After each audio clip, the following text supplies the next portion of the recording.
Lahat ng kanilang allegation is only hearsay. Yes! Gawa-gawa ni Dilin. Kilala mo si Dilin? Si Dilila. Dililanes, Dilin. Huwag ka maniwala doon. Matatalo yan. Pagdating sa Senado, Juday Pruden. Kinopress exam nila sila. Lahat ng kanilang ebidensya, puro hearsay! Ngayon, sasabihin yung bangko, ano, gago? Bangko mo, abogado ako, abogado asawa ko.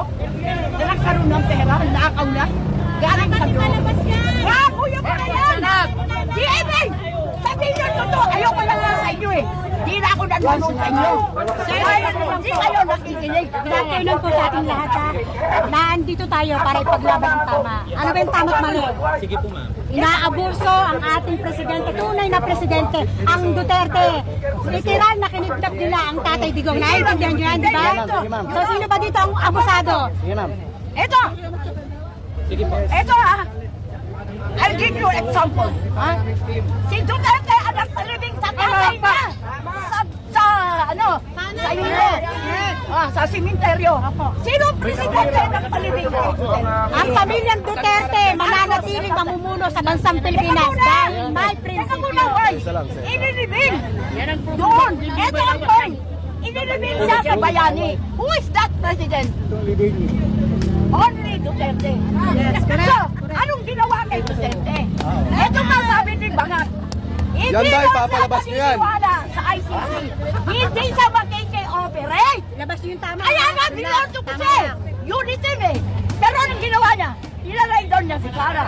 Binigyan niya ng 125 million. Yung pala, paiipit niya. Sabi ni Sara, akong bahala sa'yo. Eh anong ginawa mo, Marcos? Traitor ka! Binoto kita! Binala ko tatay mo. Kasi tatay niya, si Marcos, inano ko yan nung araw, inano ako eh. Wag na. Ito, galit ako eh. Tinaraydor mo ang taong tumulong sa'yo. Ano kang klaseng tao?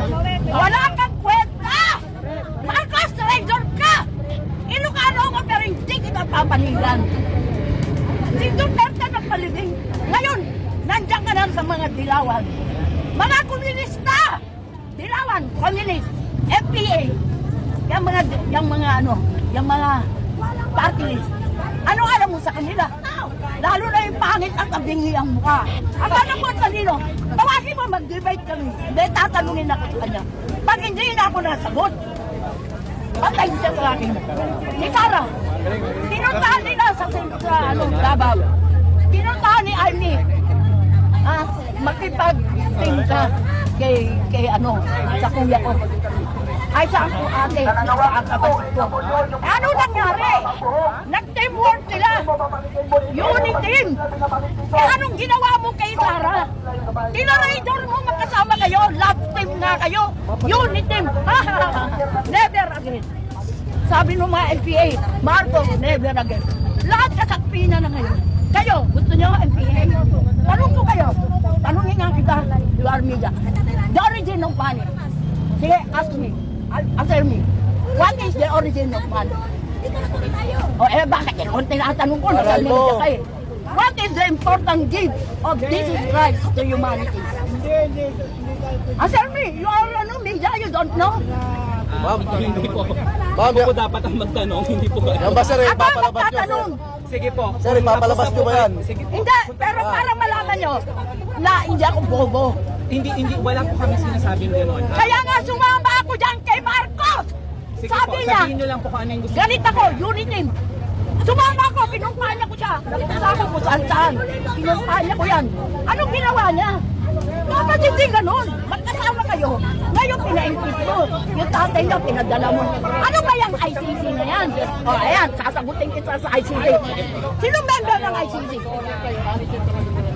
NATO? No. BRICS country. Alam mo yung BRICS? No. Scandinavian countries? No. US? India? China? France? India? Member ba ng ICC? Eh wala ba na naniniwala dyan eh. Mugat ng komunista yung ICC. Yan si Trinining lang niwala. Siyang gago yan. Pinagkaloob mo ang kababayan mo. Bakit galit na kay kay Duterte. Paaratin mo ako, sarililing. Hindi ka na sundalo, ordinary ka na.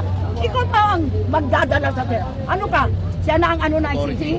Tigadala na? Nagtatrabaho na ba siya sa ICC? Mali yun!